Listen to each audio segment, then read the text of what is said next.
आने वाले बड़ा दिन 25 दिसंबर और गरीब नवाज का जो है 17 तारीख से जो उर्स प्रारंभ हो रहा है, इस अवसर पर मैं आपका पुराना सोना भारत की नई ताकत। इस साल तनिष्क लेकर आया है एक अनोखी पहल, तनिष्क गोल्ड एक्सचेंज, जहां आप अपने पुराने सोने को नए गहनों में बदल सकते हैं, वो भी बिना किसी डिडक्शन के। तनिष्क गोल्ड एक्सचेंज अब वैशाली नगर अजमेर में उपलब्ध है।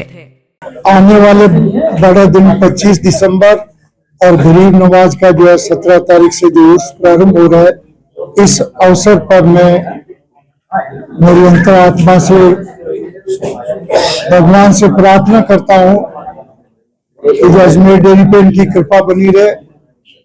और सबसे बड़ी खुशी की बात हमें यह है कि कल जो हमारा दूध आया संकलन हुआ अजमेर जिले से 4,40,000 गत वर्ष की तुलना में इसी दिन 1 लाख लीटर दूध बढ़ा है।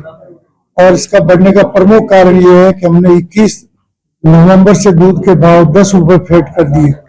तो न केवल राजस्थान, हिंदुस्तान, पाकिस्तान, दुनिया, पूरे विश्व में सबसे ऊंचा भाव दे रहे।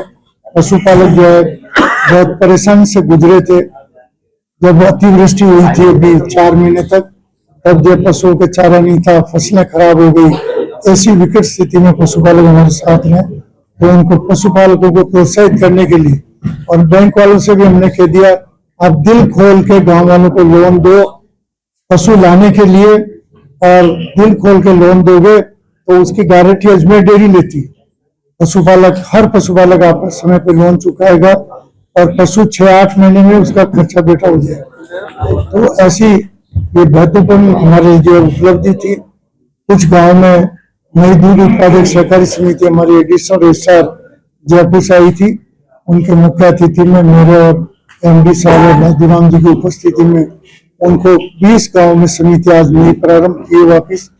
ऐसे ही जो है सचिवों के लिए वेतनमान वृद्धि का ऑर्डर कर दिए। सचिवों के जो है 1% के बजाय 2% देने का ऑर्डर कर दिए। सचिवों के लिए हेड लोड बढ़ाने का ऑर्डर कर दिए। सचिवों के लिए चिलिंग चार्ज बढ़ाने का ऑर्डर कर दिए। सचिवों का वेतनमान 1,000 लीटर दूध होने पर गांव की समिति पे 25,000 का वेतनमान मिलेगा। और इसके अलावा जो रील कंपनी, रील इंडोफोर्स और आपकी जो आईडीएमसी कंपनी की मशीनरी गांव में है, उनका मेंटेनेंस का खर्चा अजमेर डेयरी देगी, गांव की समिति को नहीं देना पड़ेगा। उनके 2% जो हमारे पास जमा उसमें से भुगतान करेंगे। और समिति के सचिवों का 10 लाख रुपए का बीमा भी हमने करवा दिया।